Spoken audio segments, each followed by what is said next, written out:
Competitive ఎగ్జామ్లో recurrent decimal నుంచి డెఫినెట్గా 1 మార్క్ అయితే వస్తుంది. 0.7 బార్ అన్నాడు. సో ఇక్కడ 0.7 బార్ అన్నాడంటే 7 అనేది రిపీట్ అవ్వకుంటూ వస్తుంది కాబట్టి ఇక్కడ జాగ్రత్తగా లాజిక్ ఏంటంటే డెసిమల్ తర్వాత ఎన్ని డిజిట్స్ ఉన్నాయి, 1 ఉంది, ఒక దాని పైన బార్ ఉంది కాబట్టి ఎన్నిటి పైన బార్ ఉంటే డినామినేటర్లో అన్ని 9 రాసుకోవాలి. సో ఇక్కడ రైట్ యాజ్ 7 రాసుకోండి. 7/9 అవుతుంది దీని ఆన్సర్. 2 డిజిట్స్ పైన బార్ ఉంది కాబట్టి 2 9s అవుతాయి. యాజ్ గా 69 రాసుకోండి. 69/99. 3 డిజిట్స్ కి బార్ ఉంది కాబట్టి 999 కింద వస్తుంది.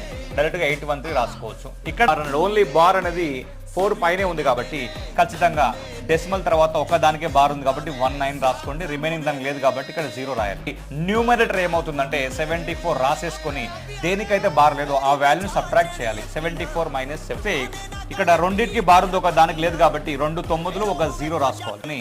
ఇక్కడ దేనికైతే బార్ లేదో ఆ వాల్యూని సబ్ట్రాక్ట్ చేయాలి. -6 అవుతుంది. ఈ విధంగా